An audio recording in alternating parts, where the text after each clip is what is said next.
If you're trying to lose that extra 10, 20, 30 or more pounds, what provides a stronger motivation? Being surrounded by visions of toned model bodies as a reminder of your finish line? Or does a room full of like-bodied strivers help you lose that self-consciousness and focus on the goal? Well, tonight we visit a new kind of gym where all the members have the latter in common. And paying a visit is a man who knows what it takes to tackle serious obesity. ABC's own Alex Perez. In a culture that values thin, the debate is on fire. There we go, big smile. From plus-size models posing for the cameras to curvaceous superstars like Adele, belting it out and winning an Oscar for Skyfall. And there's Lena Dunham, proudly bearing it all in her hit show Girls. Plus size is going mainstream with clothing stores that market cute clothes to big girls. I think in today's world, when there's so many positive, role models out there, Octavia Spencer, Adele, Melissa McCarthy from Bridesmaids, that I think are changing the way things are viewed. Vogue magazine, notorious for featuring paper-thin figures, will soon feature Kate Upton on the cover, a swimsuit model famous for her curves. So is there still real shame in being overweight?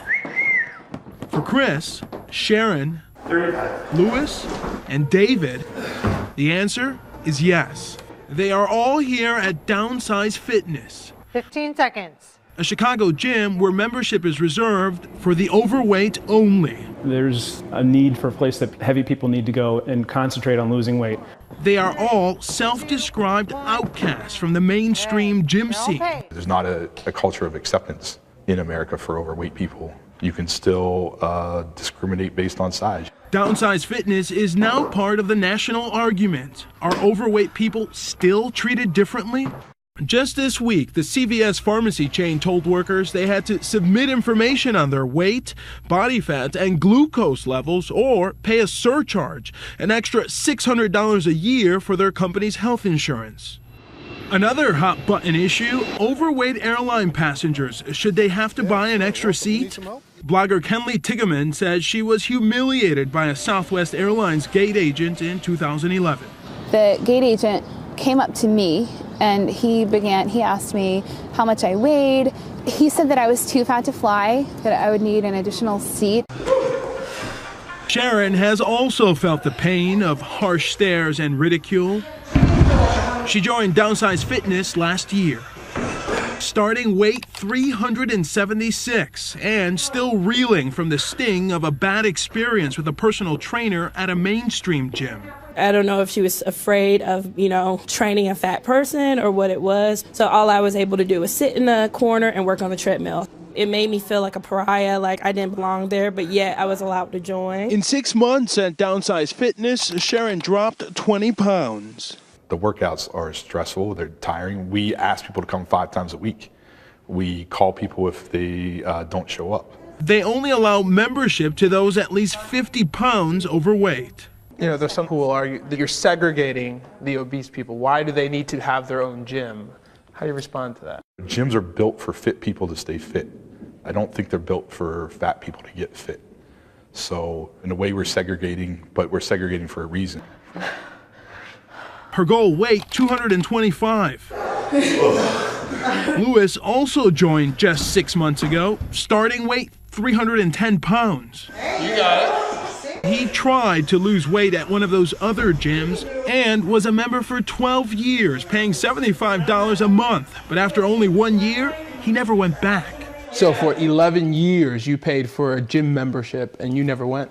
It wasn't something where I was comfortable going into the gym. You're on your own. There's no one there to help you. There's no one to explain what you should be doing.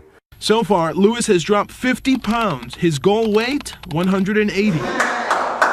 You're doing fish and you do a lot of soy. Exercise physiologist Jennifer Ventrell says the program works. Is this a cop-out in some ways? And where does it end?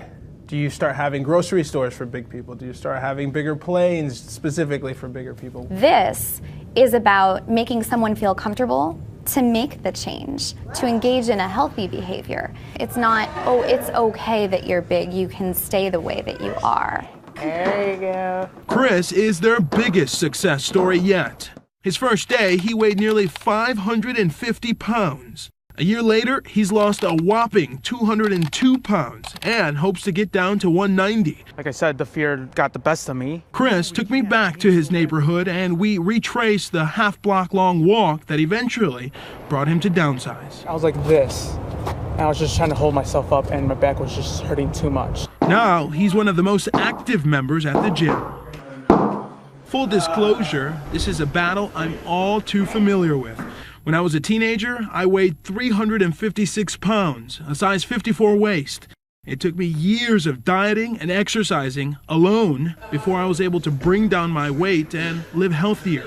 Now, having others who understand the frustration of being obese would have helped. So there's definite success here. People are losing a lot of weight here, and it's a great place to do it. For Nightline, I'm Alex Perez in Chicago.